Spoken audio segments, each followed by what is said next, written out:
Tamil channel நேயர்களுக்கு அன்பு வணக்கம். சித்தர் வழி மருத்துவத்தில் சிறுநீரக கற்களை பற்றி பார்க்கணும். சிறுநீரக கற்களுக்கு நிறைய பேர் நிறைய சிகிச்சை முறைகளை சொல்லுவாங்க.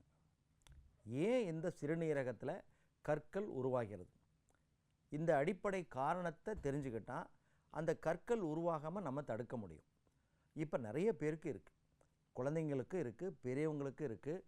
இதை குணப்படுத்த முடியாதா, வராமல் தடுக்க முடியாதா, வந்தால் அறுவை மருத்துவம் தான் இதற்கு தீர்வா அப்படிங்கிற கேள்வி எல்லாருக்குமே இருக்குது. கண்டிப்பாக நம்மளுடைய தமிழ் மருத்துவத்தில், குறிப்பாக சித்த மருத்துவத்தில் எந்த நோயாக இருந்தாலும் அறுவை மருத்துவம் நம்ம அறிவுரை செய்கிறதில்லை. அதை என்ன பண்ணுறோம், மருந்துகளை கொடுத்தே எளிய முறையில் அந்த கற்களை உடைத்து சிறுநீர் பாதை வழியாக வெளியேறதுக்கு தான் நம்ம மருந்து கொடுக்குறோம். நம்ம முன்னோர்கள்லாம் என்ன பயன்படுத்தினாங்க அப்படின்னு சொன்னால், உணவையே மருந்தாக அவங்க பயன்படுத்தினாங்க. குறிப்பாக வாழைத்தண்டு உங்கள் எல்லாருக்குமே தெரியும். இந்த வாழைத்தண்டு என்ன பண்ணுவாங்க, தயிர் பச்சடி சின்ன சின்னதாக அந்த வாழைத்தண்டை என்ன பண்ணுவாங்க, நறுக்கி அந்த வாழைத்தண்டு அந்த தயிர் பச்சடி என்ன பண்ணுவாங்க, தினசரி எடுத்துக்குவாங்க. அடுத்தது பார்த்தீங்கன்னு சொன்னால் தண்ணி நிறைய குடிக்க சொல்லுவாங்க. அடுத்தது உணவில் உப்பு, புளி, காரம் இதை குறைக்க சொல்லுவாங்க. அடுத்தது இன்னும் நீர்ப்பெருக்கி காய்களை நிறைய எடுத்துக்க சொல்லுவாங்க.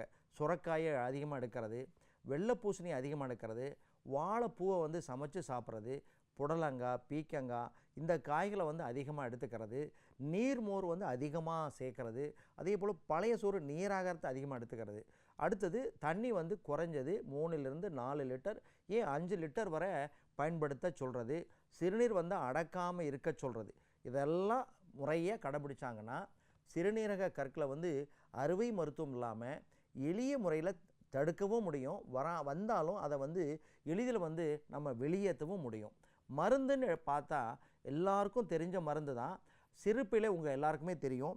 அந்த சிறுபீளை, நெருஞ்சி முள் இந்த ரெண்டையும் என்ன பண்ணுவாங்க, ஒரே அளவு எடுத்துக்குவாங்க. சிறுபீளை 100 கிராம் அப்படின்னா நெருஞ்சி முள் சூரணம் சமூலம் என்று சொல்லலாம்.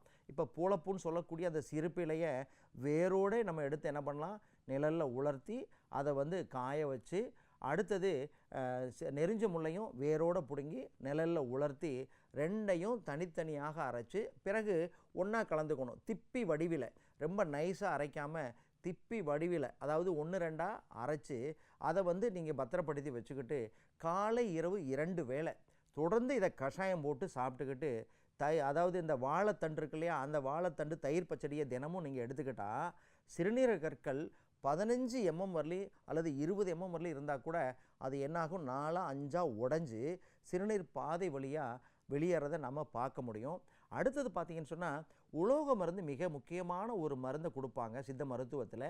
வெள்ளி பஸ்பம், சில்வர் இருக்கு இல்லையா, அந்த சில்வர்னு சொல்லக்கூடிய வெள்ளியிலிருந்து தயாரிக்கக்கூடிய வெள்ளி பஸ்பத்தை சித்த மருத்துவர் ஆலோசனையோடு 100 மில்லிகிராமிலிருந்து 200 மில்லிகிராம் எடுத்து நெய்யில் அல்லது பாலில் கலந்து கொடுத்துட்டு வாழைத்தண்டு பச்சடி, வாழைப்பூ, அதே போல் முள்ளங்கி, பீக்கங்காய், சுரைக்காய் இதெல்லாம் உணவில் எடுத்துக்கிட்டு, அடுத்தது நம்ம இந்த மருந்தில் பார்த்திங்கன்னு சொன்னால் சிறுபீளை, நெருஞ்சி முள் சூரணம் காலை மாலை அதை கஷாயம் போட்டு எப்படி அப்படின்னு சொன்னால் ஒரு 30 கிராம் சூரணத்தை 1/2 லிட்டர் தண்ணியில் போட்டு அதை 100 மில்லியை சுண்டைக்காய்ச்சி வடிகட்டி காலை வெறும் வயிற்றில், அதே போல் மாலையில் ஒரு வேளை தொடர்ந்து எடுத்துக்கிட்டால் சிறுநீரக கற்கள் ஒரு 20 mm வரல இருக்கக்கூடிய சிறுநீரக கற்கள் ஒரு 4-5 அல்லது 6 உடைஞ்சு அது படிப்படியாக வெளியேறதை நீங்கள் பார்க்க முடியும். மீண்டும் ஒரு தகவலோடு உங்களை சந்திக்கின்றேன். நன்றி, வணக்கம்.